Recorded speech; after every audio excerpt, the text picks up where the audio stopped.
Everyone, Radhe Radhe. कैसे हो आप सभी? होप सो आप सभी अच्छे होंगे। स्वागत है आपका मेरे मिनी से व्लॉग में। जैसे कि आपको पता है मैं अपने भाई के पास आई थी रोहतक में, तो यहाँ पे ये मेरे भाई का रहा किचन, प्यारा सा छोटा सा, क्योंकि आपको पता है शहरों में छोटे छोटे किचन होते हैं और इसमें इतनी यादें जुड़ जाती हैं हमारी कि हमें भी कुछ पता ही नहीं चलता कि कब हमारी यादें जुड़ गई इन छोटे छोटे किचन से। तो मेरा भाई लेके आया था सब्ज़ी, तो ये लेके आया था ब्रोकली, गोभी, मशरूम, हरा धनिया, मटर एंड टमाटर थे। फिर मैंने सोचा पहले मैं नहा लेती हूँ, सब्ज़ी कट की।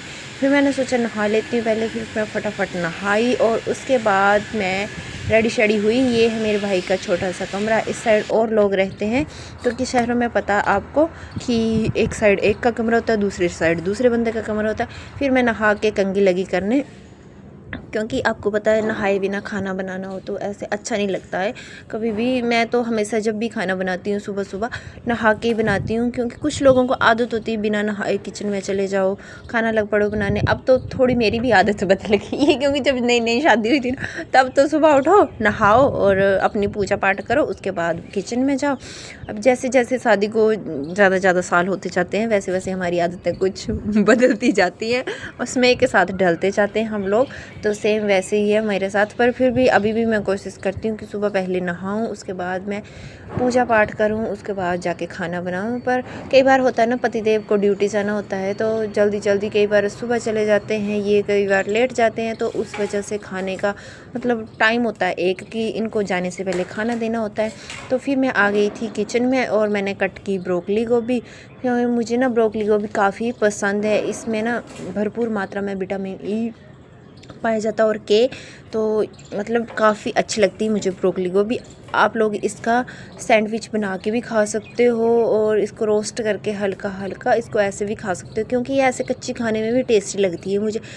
और जो हमारी देसी होती है ना, जो हमने खुद मतलब खेतों में उगाई होती है, वो तो काफ़ी अच्छी होती है। और ये जो पीछे के डंडल होते हैं, इनको फेंकना नहीं है, इनको भी हम कट करके इसका यूज़ कर सकते हैं, क्योंकि ये भी हरी पत्तेदार सब्जी है।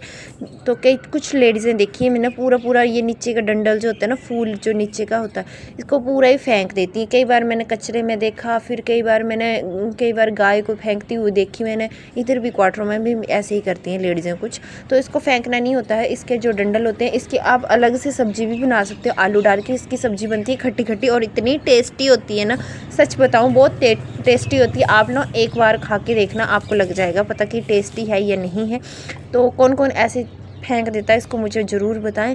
फिर मैं तो लग पड़ी तड़का डालने। मैंने ले ली कढ़ाई और साथ में मैंने प्याज कट कर लिया, जीरा डाल दिया, थोड़ा सा लहसुन और थोड़ा सा हरी मिर्ची और प्याज डाल दिया। इसको अच्छे से पकाएंगे हम। आपको पता है ब्रोकली गोभी बनाना कितनी आसान, 5 या 10 मिनट में इजीली बन जाती है। पर मैंने ना इसमें थोड़े से हरे मटर भी डाले थे, तो ये थोड़ी मतलब और टेस्टी हो जाती है। फिर हल्दी नमक सब कुछ डाल दिया और फिर मेरा भाई चला गया था ड्यूटी। वो तो चला गया था सुबह 4 बजे, तो उसने मुझे बोला था कि खाना अपने आप खुद बना लेना। मतलब भाई के पास गए और बहन खुद खाना ना बनाए, भाई को ही बोले कि तू ही खाना बना, तो ऐसा थोड़ी ना होता है। अपने भाई को भी रेस्ट देनी चाहिए, कभी कभी उसको भी बेचारे को रेस्ट मिलनी चाहिए। रोज़ तो वो खुद ही बनाता है, वैसे तो उसको कंपनी में भी मिल जाता है, पर 1 या 2 टाइम उसको कमरे में भी बनाना पड़ता है। तो लो मेरी ब्रोकली वो भी हो गई है तैयार। तब तक मैंने सोचा आटा भी गूंद लेती हूँ साथ साथ पे। तो गाइज़ मेरे आपको व्लॉग कैसे लगते हैं मुझे ज़रूर बताया करो कमेंट्स में, क्योंकि पहले मैं डेली व्लॉग डालती थी, फिर मुझे ना ऐसी कुछ प्रॉब्लम घर में फेस करनी पड़ी, तो उसकी वजह से मैंने व्लॉग डालना बंद कर दिए थे।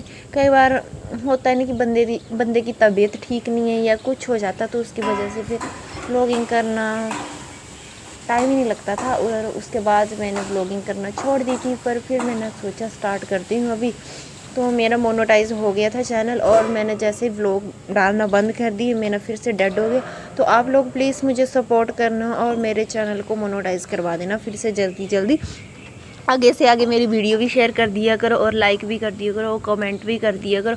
फिर क्या बातें करते करते मेरा आटा भी गूंद गया। और ये वाली बीमारी मुझे सबसे बड़ी है कि मतलब काम हुआ नहीं और सफाई पहले क्योंकि मुझे ना अच्छा नहीं लगता, ऐसे कुछ लोग होते हैं जो इतना गंद फैला के रखते हैं कि बस आटा इधर बिखरा है, कोई क्या बिखरा है। तो ये देखिए फाइनली मैंने अपनी रसोई भी अच्छे से साफ़ कर दी। मुझे ना इसकी रसोई बड़ी पसंद आए, रही हूँ। ये छोटी सी थी ना और ब्लैक कलर का इसके ऊपर ना ग्रेनाइट पड़ा हुआ था ना, तो ये काफ़ी अच्छा लग रहा था मुझे। और साफ़ इतनी जल्दी हो गया ना ये।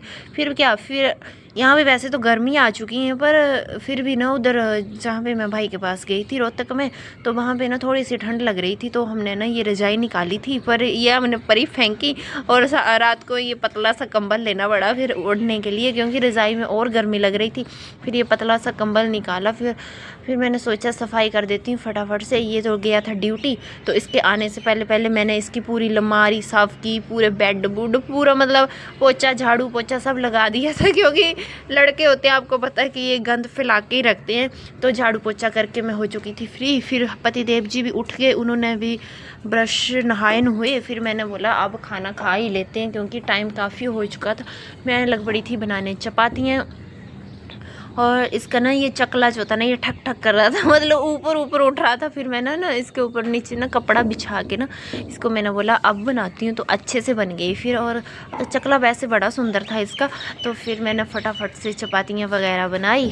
तो बातें करते करते पता ही नहीं चलता है कि चपाती कब बन गई, रोटी कब बन गई। रोटी खाना बनाना तो मुझे इतना आसान लगता है ना, मतलब कि मैं फटाफट से मिनटों में खाना बना देती हूँ। मैं पीछे देख रही थी कि पीछे से कोई उठ तो नहीं गया, क्योंकि ये लड़कियाँ, फिर मुझे यहाँ पे लड़कियाँ ही रहती थी।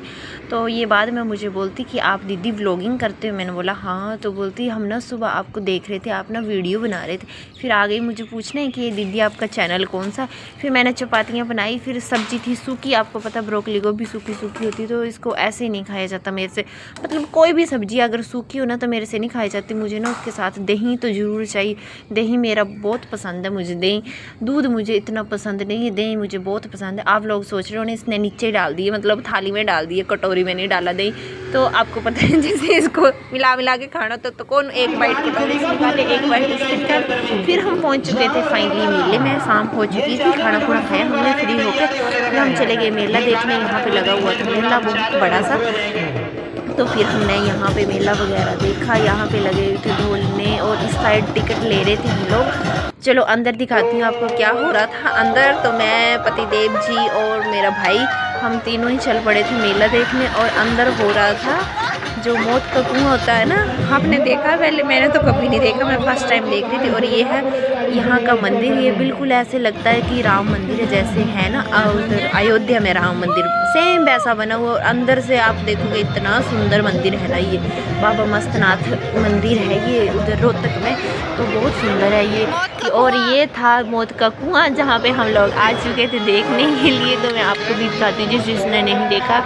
मैं तो फर्स्ट टाइम देख रही थी भाई, झूठ क्यों बोलना, जो चीज़ नहीं देखी हो वो झूठ क्यों बोलने। और यहाँ से मंदिर का व्यू इतना अच्छा आ रहा था, मतलब काफ़ी अच्छा लग रहा था। और मैं और मेरा भाई खड़े हो गए थे, इसको बहुत ही ऐसे करते ये हंस रहा था।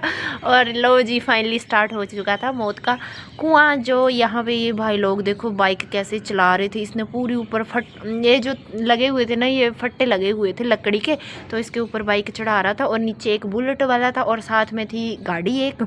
तो ये भी धीरे धीरे से ऊपर चढ़ने लगे। और ये जो भाई ऊपर गया था, ये ना लोग उसको ना पैसे दे रहे थे, तो ये उसको ना फटाफट से पकड़ रहा था पैसों को। और ये देखो कितनी फास्ट चलने लगे।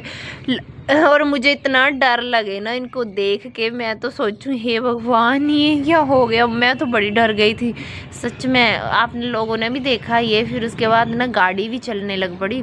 तो अभी देखना गाड़ी भी आएगी ऊपर। तो गाड़ी भी इतनी फास्ट भगा रहा था। और ऐसे ना मतलब ऐसे हाथ से चला थोड़ी ना रहे थे, ऐसे इन्होंने छोड़ी हुई थी और ऐसे बाहर निकले हुए थे गाड़ी में वैसी। तो बहुत तेज़ चला रहे थे, मतलब मुझे तो बहुत डर लगा इसको देख के। मैंने फ़र्स्ट टाइम देखा है ये मेले वगैरह में होता है। और इसकी टिकट भी ना इन्होंने 100 रुपये रखी हुई थी, ज़्यादा भी नहीं थी कम ही थी।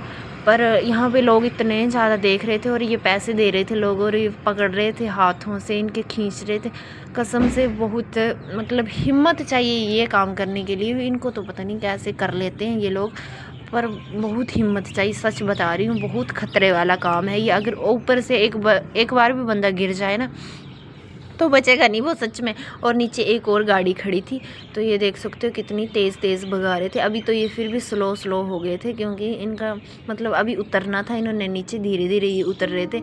एक एक फट्टे पे उतर रहे थे। 3 राउंड बनाए हुए थे इन्होंने, 1 राउंड, 2 राउंड एंड 3 राउंड। एक पहले गया गाड़ी वाला जाएगा नीचे और उसके बाद जाएगा ये बाइक वाला। तो मतलब इतना डर लग रहा था ना मुझे इनको देख देख के कि मैं सोचूं कब ये नीचे उतरे। तो फाइनली गाड़ी वाला तो नीचे उतर ही गया था और गाड़ी वाले से ना पैसे। फाइनली गाइस हमने मौत का कुआं देख लिया। फिर मैं आई नीचे तो यहाँ पे ये मतलब दिल वाले जो झूले लगे हुए थे ना, ये काफ़ी सुंदर लग रहे थे देखने में। ये देखो कितने प्यारे प्यारे से हैं, मतलब इनमें कोई बैठना और फोटो खींचे तो बड़ी प्यारी लगे। तो मैंने जो ढोलने झूले वगैरह होते हैं ना, जो बड़े बड़े होते हैं, मैं उन पर कभी नहीं झूल सकती क्योंकि मुझे ना बड़ा डर लगता है। मुझे ना ऐसे लगता है कि मैं ना पता नहीं कब नीचे गिर जाऊं और मुझे ना ऐसे वोमिटिंग्स होने पड़ती है, ऊपर जाके मुझे चक्कर आते हैं। तो गाइस मैं नहीं बैठ सकती, मेरे पतिदेव और मेरा भाई तो बैठे थे उसमें। और सड़क देख लो कितनी सुंदर सजाई हुई थी उन्होंने, मतलब काफ़ी अच्छी डेकोरेशन की हुई थी।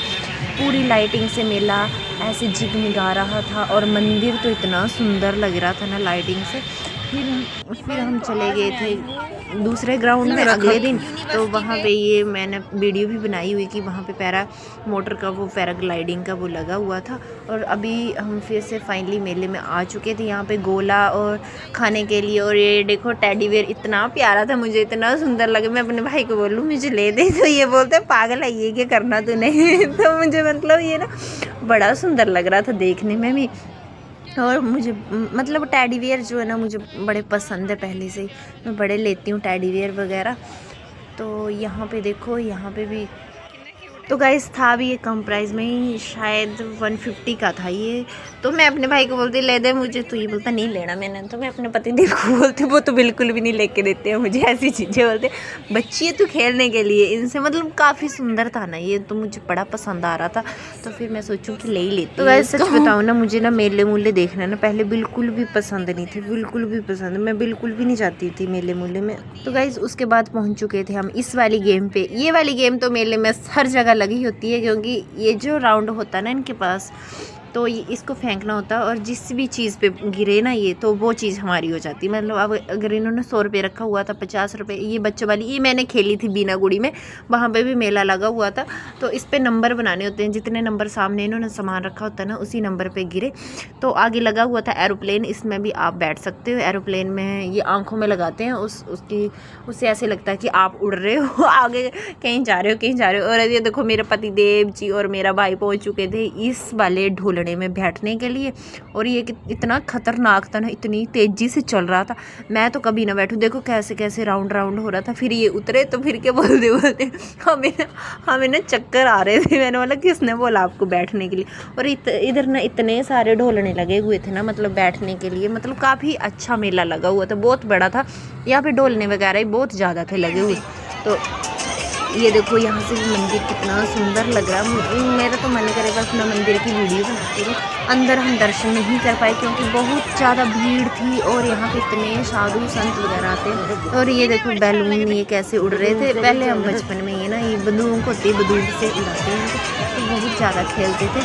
और अभी सारे शौक खत्म हो चुके हैं, अभी तो धीरे धीरे सब खत्म हो जाए। ये फ्रंट साइड थे मंदिर, यहाँ पे देखो लाइन लगी हुई कितनी ज़्यादा। अंदर थे साधु आए हुए थे, बहुत सारे साधु आते हैं यहाँ पे। तो वो उस टाइम ना गिद्दी पे बैठे हुए थे बाबा जी, तो बोल रहे थे सारे कि आ जाओ दर्शन कर लो। हम भी गए पर हमने ना लाइन देखी तो इतनी बड़ी लाइन थी, फिर हम वापस आ गए। हमने बोला मैं वैसे गई हूँ इस मंदिर में पहले भी, आपको शायद वीडियो बनाई भी है मैंने, पहले भी फ़ोटो खींचा हुआ था।